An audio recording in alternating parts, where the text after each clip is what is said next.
Bom, a gente está aqui, Daniel Nardim, da Amazônia Vox, Isabelle, do Tapajós de Fato, Adson Ferreira, Carta Amazônia. Temos o prazer e a honra de receber aqui a Ana Toni, diretora executiva da COP30, secretária nacional de Mudanças Climáticas. Para a gente ganhar tempo, quem está nos assistindo agora no Trilhas da Cobertura Climática, mas também nos nossos canais, primeira entrevista colaborativa, a gente quer fazer mais, é um experimento que a gente está fazendo para que a gente possa, jornalistas da Amazônia, entrevistando temas relevantes, para a gente conseguir trazer mais os assuntos que tanto importam para a gente. Antônio, eu vou poupar aqui a apresentação, mas eu vou para quem não conhece, deveria conhecer e já precisa já começar a falar com você, pedir entrevista e te ouvir bastante, que é diretora executiva da COP30, secretária nacional de Mudanças do Clima do Ministério do Meio Ambiente e Mudanças do Clima do Brasil, teve mais de 25 anos de experiência, especialista em temas relacionados a mudanças do clima, meio ambiente, advocacy e filantropia. Para iniciar, então, e depois eu vou passar para a Isabelle e para o Adson, a gente está falando com esse público desse evento e quem está nos assistindo, né? Que o Brasil tem liderado, inclusive recentemente, essa iniciativa global pela integridade da informação climática. E eu queria, para a gente começar esse bate-papo, ouvir um pouco sobre a tua visão sobre o papel do jornalismo, da comunicação em geral, nesse contexto que a gente vive, né, de urgência climática, COP no Brasil, e da relação que se tem, né, de dificuldade ou oportunidade de implementar a política climática num cenário de excesso de informação e, ao mesmo tempo, de circulação de desinformação. Né? Bom, primeiro, boa tarde. Parabenizar tanto a Amazônia Vox, o Tapajós de Fato e a Carta Amazônia pela essa iniciativa de vocês se juntarem, estar fazendo coisas juntos, que é realmente muito, muito legal poder debater um tema tão importante que é a integridade da informação nesse momento que a gente está se aproximando da COP30. É um tema absolutamente fundamental, a integridade da informação, porque muito do que a gente faz em mudança do clima é muito baseado com a ciência, e aí ter dados claros, a gente poder falar de onde vem essa informação, de onde tirou essa informação, quem disse, essa realidade é que nos dá assim, o chão para orientar a política climática, não só nacional, também internacional. E a gente sabe, como você falou, Daniel, que a gente está num momento de muita informação, mas também, infelizmente, muita fake news. Então, poder aí entender e filtrar o que realmente é uma informação para as pessoas tomarem as suas atitudes, fazerem as suas escolhas baseadas em informações íntegras é fundamental, e eu fico muito feliz que tenha essa iniciativa da Unesco, toda uma campanha pela integridade da informação, principalmente pensando aí a mudança do clima. Ana, seguindo o nosso bate-papo, o Acordo de Paris, ele marca 10 anos esse ano, né? E sabendo que a sociedade civil ela teve um desempenho fundamental na construção desse documento histórico, e considerando que em outras conferências anteriores, em territórios marcados por fortes contradições socioambientais, essa mobilização popular ela foi essencial. Você acredita que a realização da COP30 em Belém, né, ela pode abrir espaço para que a sociedade civil ela proponha novos documentos, exemplo do que ocorreu no Acordo de Paris? Olha, não tenho dúvida. E o Brasil tem essa tradição, né? Não foi diferente durante a Rio 92, quando surgiu a Convenção de Mudança do Clima, a participação da sociedade civil naquele momento, né? Para quem foi, eu estava lá em 92 já seguindo esse tema, a gente teve ali na Glória, lá no Rio de Janeiro, toda uma mobilização da sociedade civil que fez muita diferença no que virou a Convenção do Clima. Depois tivemos a Rio+20 também, e acho que não vai ser diferente em Belém, principalmente porque, não só no Brasil, mas em Belém, na Amazônia, onde tem uma tradição de participação muito forte da população local, da população tradicional, povos indígenas, quilombolas, população tradicional ribeirinhos. Essa tradição ela está dada. Então, esse DNA da Amazônia, digamos assim, eu não tenho nenhuma dúvida que vai influenciar muito o que vai ser discutido. E acho que o governo brasileiro, a presidência da COP, a gente tem trazido bastante esse desejo nosso de fazer de uma maneira bastante inclusiva e participativa. Lançamos há uma semana, 2 semanas, alguns que a gente está chamando de círculos, onde um dos círculos é o Círculo dos Povos, na qual a gente vai estar se comunicando com as populações tradicionais, indígenas e quilombolas. Quem vai liderar vai ser a ministra Sônia Guajajara, que é uma maneira da gente envolver a população e os seus territórios. Também criamos aí o Círculo de Ministros da Fazenda, para a gente também ouvir que é uma população totalmente diferente, né? Os ministros da Fazenda. Então, assim, a ideia é criar, assim, um ambiente de participação, e a razão disso, Isabelle, é que a gente está chamando para esse mutirão global para o combate às mudanças do clima. Então, a gente precisa de todo mundo. Se antigamente, quando foi a convenção em 92, ou mesmo no Acordo de Paris, recentemente, 10 anos atrás, que se achava que os governos federais dariam conta de fazer tudo para combater a mudança do clima, está claro que hoje em dia não é o suficiente. A gente precisa do setor privado, a gente precisa dos governos subnacionais e da sociedade civil, dos povos e seus territórios, para nos ajudar com soluções e a gente conseguir escalar e acelerar as ações climáticas. Diretora, eu quero destacar sobre a temática povos indígenas, que a senhora citou agora há pouco. Durante o acampamento Terra Livre 2025, que foi realizado agora em abril em Brasília, a APIB, a Articulação dos Povos Indígenas, lançou uma carta pública reivindicando o protagonismo dos povos originários nas negociações da COP30. Além disso, também, durante o evento foi apresentado a NDC indígena e a Comissão Internacional Indígena para a COP30, como a senhora citou agora há pouco. Gostaria que a senhora falasse sobre essa reivindicação do protagonismo indígena na conferência, que foi muito falado durante o ATL, e a sua expectativa em relação à participação dos indígenas nesse debate da COP30 em Belém. Eu estava lá no ATL quando foi lançado, ali com a ministra Sônia Guajajara, a ministra Marina e o presidente da COP, André Corrêa do Lago, né, estávamos todos lá.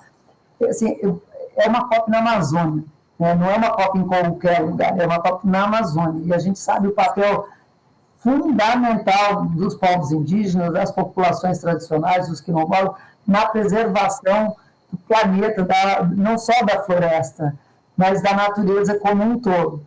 Então, beber deste conhecimento, dessa orientação que os povos indígenas nos trazem, é um privilégio. A gente tem que muito agradecer essa disponibilidade dos povos indígenas e populações tradicionais trabalharem com a presidência da COP para nos ajudarem a liderar. Foi por isso, Adilson, que a gente criou aí o Círculo de Povos, exatamente com esse objetivo de ter um canal direto dos povos indígenas, populações tradicionais e quilombolas com a presidência, para que em todo o processo, a COP não é somente as 2 semanas, é um grande processo, é um longo processo. Aliás, hoje faltam 197 dias para a gente ter a COP30 em Belém, para a gente poder construindo esse processo juntos. Então, é fundamental essa movimentação que a gente está tendo, eles poderem trazer para a gente diretamente quais são as reivindicações, e tenho certeza que a COP30 vai ter mais sucesso por causa dessa participação, e fico muito feliz com essa generosidade das populações tradicionais e povos indígenas em trabalharem conosco. Perfeito. E, Ana, você falou agora há pouco do mutirão, e esse foi um conceito bastante na primeira carta, né, do André Corrêa. Do ponto de vista prático, né, além do conceitual de um movimento, de uma campanha, de um esforço, do ponto de vista prático, esse mutirão, o que dá para a gente considerar como meta, considerando que você tem essa questão do multilateralismo, em que a gente já não vai ter uma adesão tão forte, por exemplo, dos Estados Unidos, pode derramar para outros. Enfim, até quanto esse mutirão pode ser efetivo e que tipo de medida prática você imagina? E pegando o gancho aí do Adson, isso que se fala, a questão dos povos indígenas, que está reivindicando de maneira prática uma co-presidência. É possível de maneira formal ou não? Vai ser mais na articulação? E se isso está dentro do mutirão? Fiz 2 perguntas em uma, mas vamos lá. Então, bom, primeiro, mas já mostra, a gente já aí escutando e se inspirando nos povos indígenas, a palavra mutirão, né, é uma palavra indígena, então a gente já utilizando aí de uma palavra indígena para trazer e é muito difícil que essa tradução como é que eu traduzo mutirão em inglês, em francês, esse conceito do mutirão, que vem dos povos indígenas, já é um conceito muito novo, não tem nem tradução em muitas línguas. Então, que é essa ação coletiva para um objetivo comum, né, na qual você participa, e só a sua participação, você também já traz coisas para você, mas também para os outros.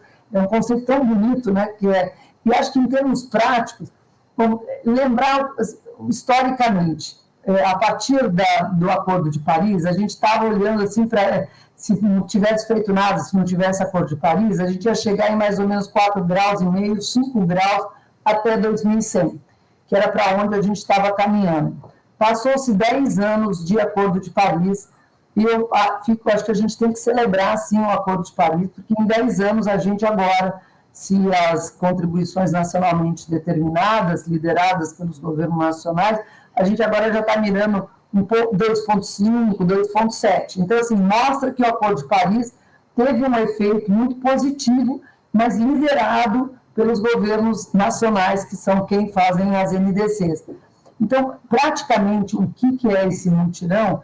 É a gente sabendo que o nosso objetivo é chegar em 1,5, então a gente tem que acelerar as ações, e a gente não pode esperar que somente os governos federais liderem esse processo. Então, ao trazer a ideia de mutirão, o que a gente espera é, primeiro, reforçar a ideia do multilateralismo, que isso não é para um país fazer, ou num país, por exemplo, os Estados Unidos, que resolveu sair do Acordo de Paris, vai atrapalhar o conjunto de países, 197 países que ficaram na convenção, de ir na direção de combater a mudança do clima. Então, a ideia de mutirão traz essa coisa da unidade, todos estamos juntos, sim, estamos juntos.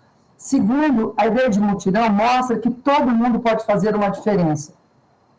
A gente pode fazer uma diferença como consumidores, como professores, como eleitores, como mães, que cada um de nós contribui um pouco mais, um pouco menos, dependendo da posição que nós estamos, mas todos temos essa possibilidade de contribuir, e não só os governos federais, e precisamos de todos. Então, a gente espera sair da COP30 com esse entendimento, que as pessoas façam nos seus territórios, nas suas cidades, nas suas casas, todos os dias uma ação. E aí a gente aprende, de novo, com os povos indígenas, os quilombolas e as populações tradicionais, que já fazem isso no seu dia a dia, né? Já fazem isso. Então, a gente poder mostrar que já tem gente fazendo isso no seu dia a dia, que essas soluções já existem, e o que a gente precisa agora é ganhar escala e acelerar, é um pouco dessa nossa intenção, mostrando que as COPs, como eu disse, elas não são balas de prata, mas elas é um momento de inflexão. Mas o que a gente precisa agora é, para além dos muros da COP, é envolver outros atores. Por exemplo, os órgãos financeiros, como o FMI, as políticas públicas mais em gerais de todos os outros setores. A gente vai ter que expandir essa amplitude de atores para a gente conseguir acelerar. Então, por isso a gente trouxe aí a ideia de mutirão. E, Ana, muito se tem debatido, né, nesse contexto de grandes obras, de projetos, que muitas vezes eles têm se mostrado contraditórios, né, em relação à agenda ambiental e climática, um pouquinho diante das coisas que você tem conversado aqui com a gente hoje, diante desse cenário, qual o verdadeiro legado assim, que a COP30, né, de Belém, ela pretende deixar para a cidade, para a Amazônia, enfim, para a região? Não, super boa pergunta, Isabel, porque quando a gente pensa em legado da COP30, a gente vem conversando bastante, legado em 3 níveis. Primeiro, é uma COP na Amazônia, não da Amazônia, no Brasil, não do Brasil, né? Então, o primeiro legado qual vai ser o legado que essa COP30 deixa globalmente para o mundo. E aí, como eu falei, o multilateralismo, os investimentos dos países do Sul, são legados que a gente acha, o tema de adaptação, são legados importantes que a gente quer deixar nessa COP. O segundo grande nível de legado é para o Brasil. Que legado essa COP deixa para o Brasil como um todo? E aí eu acho que o Brasil tem uma oportunidade grande de trazer o Brasil como um promotor de soluções climáticas. O Brasil tem isso muito claro, que pode sim ser e é um provedor de soluções climáticas nas diversas áreas, na preservação da floresta, no reflorestamento, em energia. Então, a gente tem condições naturais e comparativas muito boas para nos colocarmos nesse lugar, mas um legado muito concreto é a nível local, para Belém, para a cidade de Belém e, logicamente, para a Amazônia como um todo. Da perspectiva da Amazônia, eu diria que um grande legado, as pessoas olham para a Amazônia no tema clima muito mais como um problema do que uma solução.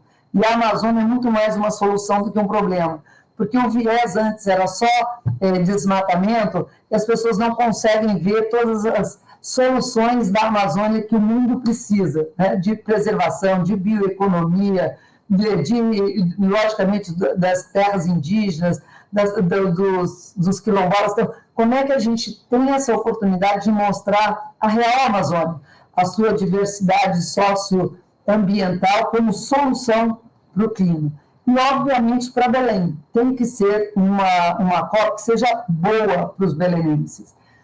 A gente conhece os belenenses, são talvez a parte do Brasil que é mais generosa, que sempre acolhe tão bem. Não tem comida melhor no Brasil do que Belém, a gente sabe disso, com as pessoas absolutamente maravilhosas. Que legado a COP pode trazer para Belém? Não só em termos de infraestrutura, que está sendo colocada, mas também de colocar Belém e o Pará, e no caso a Amazônia, o mundo conhecendo a cidade, conhecendo todas as possibilidades de soluções que lá tem, e conhecendo o povo maravilhoso de Belém e do Pará, para as pessoas se encantarem como nós brasileiros já somos encantados por aquela cidade e pelo Estado, para que todos os outros tenham essa oportunidade também. Então, eu acho que ter o legado local é fundamental e também será fundamental para que a COP dê certo, né, numa cidade tão acolhedora como Belém. Ok. Ana, a senhora, durante seus depoimentos, né, como diretora executiva da COP, a senhora tem falado muito sobre a importância da adaptação climática. Tanto é que em entrevista recente, agora na agência pública, a senhora afirmou que o tema adaptação não é mais uma escolha, é uma necessidade. Queria que a senhora explicasse um pouco melhor sobre a adaptação e como essa adaptação climática ocorre na prática, e principalmente em relação ao envolvimento da sociedade civil, tanto em relação a questões de organizações públicas e privadas. Queria que a senhora detalhasse um pouco melhor para a gente isso, por favor. Então, a primeira vez que a gente vai ter uma COP, primeiro, depois de já termos passado de 1,5 graus, que foi o ano passado. A primeira vez que a gente está tendo uma COP num ponto de não retorno, que é a Amazônia. Então, é uma COP muito emblemática da crise e da emergência climática que a gente já está vivendo. E muitas das COPs anteriores a gente estava debatendo a COP como um problema futuro, como um problema para as próximas gerações. Infelizmente, a COP já invadiu as nossas casas, as nossas cidades, com enchentes, com secas, com incêndios, com ondas de calor. Aí na Amazônia, infelizmente, vocês viveram isso agora recentemente, né, com a seca que teve aí na Amazônia, também com os incêndios. Então, isso já é parte da realidade das pessoas. E por isso que eu falei que a adaptação não é mais uma escolha, é uma obrigação de todos nós. E muitas dessas maneiras de se adaptar a um clima mais quente, ou com eventos climáticos extremos, que agora você não controla mais quando é que vai chover, quando é que vai fazer seca, isso está atrapalhando a organização de todos, principalmente, por exemplo, de quem vive no território, que depende de chuvas regulares, ou solo regular, que você sabe quando é que você planta alguma coisa, ou quando não planta, como é que a semente... a resiliência das sementes ou não sementes. Então, o que é a tal da adaptação? Também para as cidades, né? Mas o que é a tal da adaptação? É pensar, o planeta vai ficar mais quente. A gente vai ter mais secas, a gente vai ter mais inundações. como é que a gente se adapta a isso? Desde pensar a nossa agricultura, como é que a gente olha para as escolas, e talvez vão ter que construir escolas já só com andar de cima, para caso tenha uma inundação, as crianças estarem bem. Como é que a gente faz agora projetos de saneamento, na qual a vazão de água seja muito maior, porque a gente viu o que aconteceu no Rio Grande do Sul. Então, a adaptação é uma coisa que vai fazer com que todos nós tenhamos que nos adaptar. Sair com 50 graus, com sol de 50 graus, muita gente vai passar mal. Então, a gente vai ter que mudar os horários do que a gente está fazendo.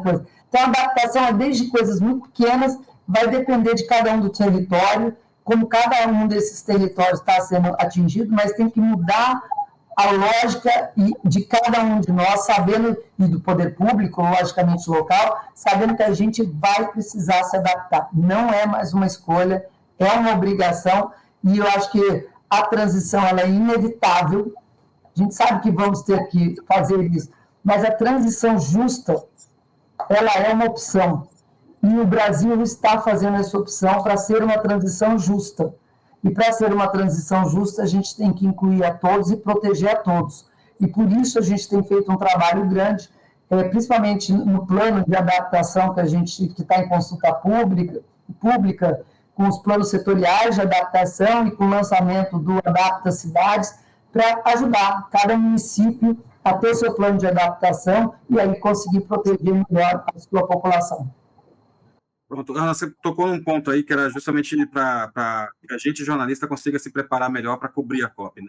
Então, a gente tem dito, agora há pouco estava ouvindo também a Daniela, a Kátia Brasil, o quanto que a COP é um evento importante de negociação climática, mas o quanto que a gente precisa cobrir clima, né? Antes, durante, depois. O maior evento climático do ano não é a COP, é uma enchente, é uma seca.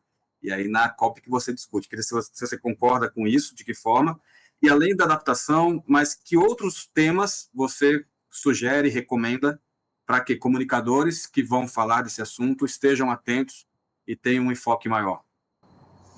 A COP é um evento de 2 semanas, mas, como eu falei, a gente está tentando transformar a nossa COP num processo de 1 ano de presidência designada, que o Brasil é agora, e o ano que vem o Brasil continua como presidente da COP. Então, a gente está tentando ver a nossa atuação nesses 2 anos de COP, como uma COP estendida, né?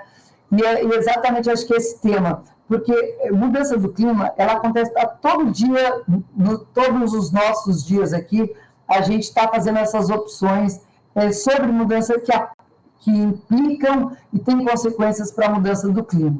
Por exemplo, que tipo de transporte a gente usa, se é um transporte público ou se é os nossos carros, se é um carro elétrico ou biocombustível ou não, que tipo de alimentação a gente tem, como é que isso pode estar afetando também a mudança do clima, que tipo de conhecimento vai ser preciso para os estudantes terem empregos no futuro, né? Que, por exemplo, com painel solar ou com energias renováveis. Então, eu acho que muito legal que os jornalistas possam desmistificar que mudança do clima é um tema só ambiental.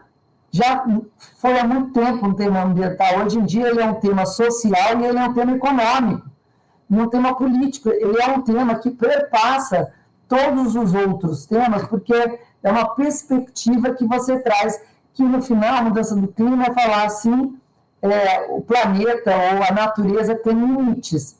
E é por isso que agora a gente está tendo que lidar com os limites da natureza, que infelizmente se impõem, e por isso essas nossas decisões. E aí um tema que eu acho que vai ser, adaptação vai ser um tema muito importante, a gente tentar traduzir, como a gente estava conversando, o que é adaptação no final do dia e como é que envolve as pessoas. Segundo, tentar mostrar para as pessoas que em cada uma das suas atitudes, elas podem ajudar o combate à mudança do clima. Como eu falei, como consumidores, como mães, como professores, como eleitores, todos os dias as pessoas deviam se perguntar, viu, Daniel, qual foi a minha ação climática de hoje? Como é que eu contribuí para a sustentabilidade hoje? Eu fiz alguma coisa que contribuiu ou eu só retirei da natureza alguma coisa.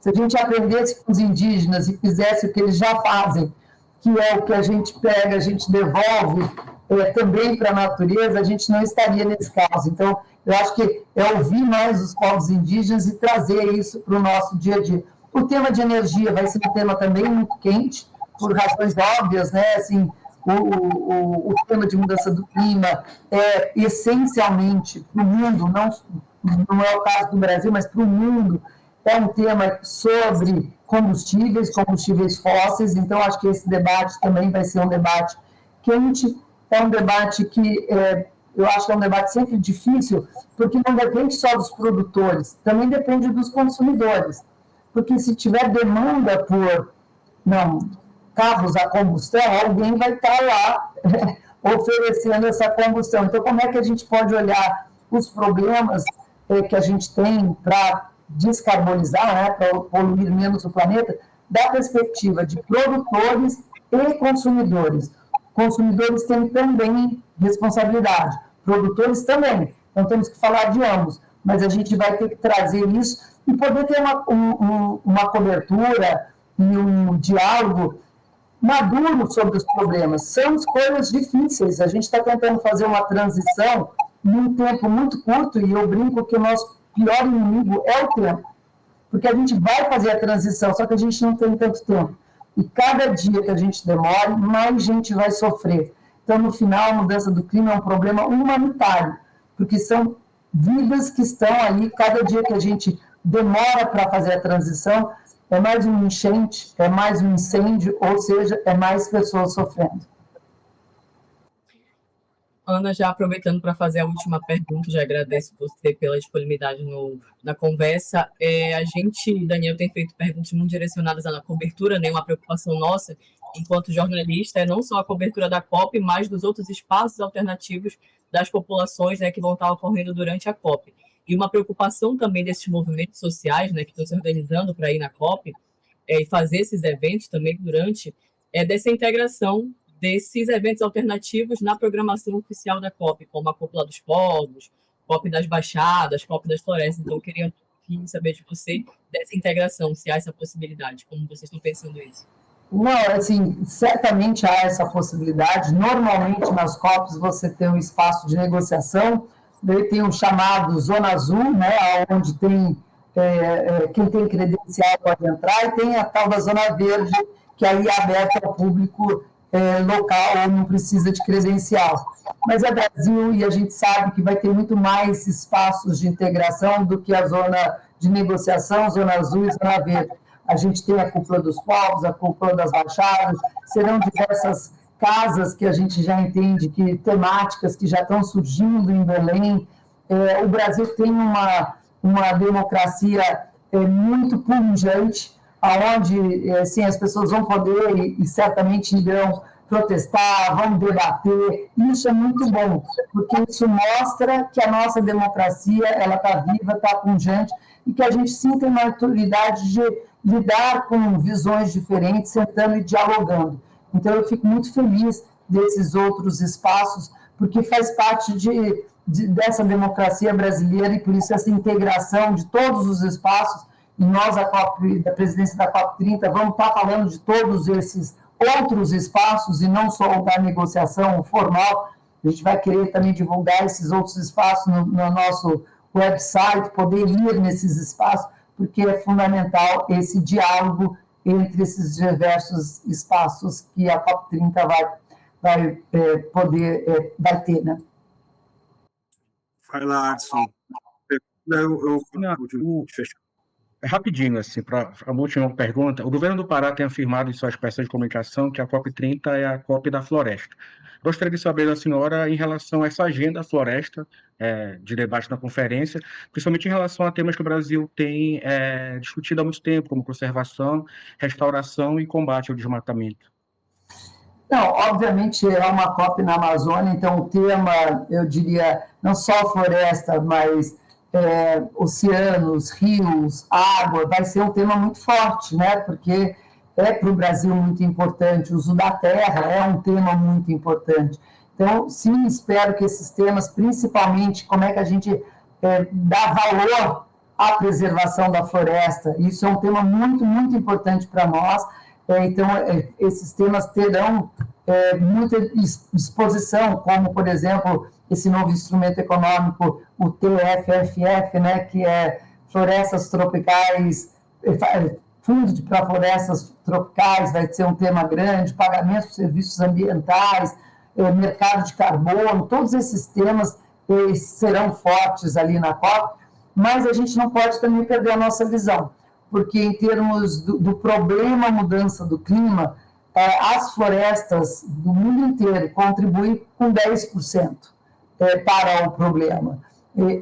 As florestas, elas são para nós parte da solução e não parte do problema.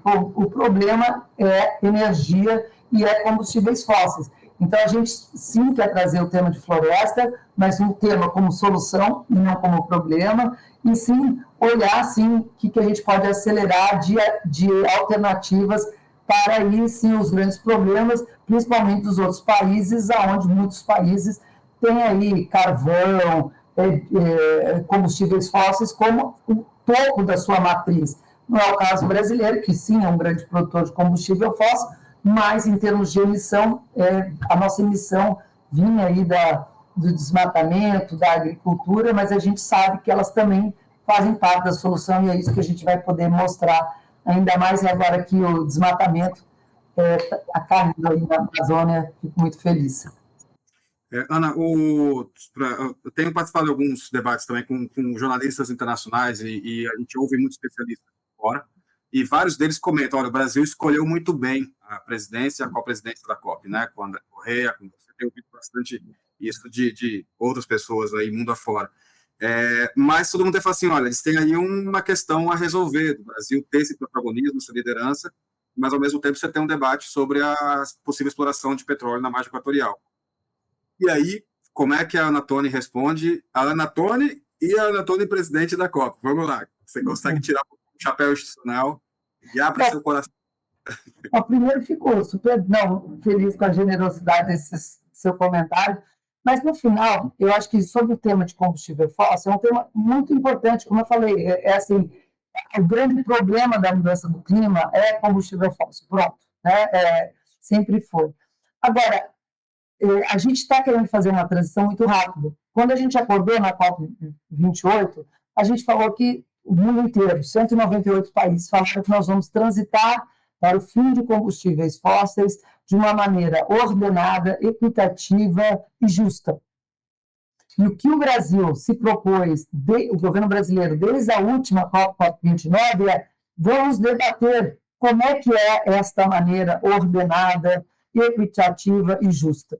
É um debate que a gente tem que enfrentar, e a gente está enfrentando. Vamos lembrar como é que foi o debate sobre desmatamento zero, e imagino que vocês fizeram muito parte desse debate. Debater desmatamento zero, alguns anos atrás, era um grande problema, né? Metade da sociedade brasileira a favor, outra metade contra, era sempre contra um tema muito polêmico.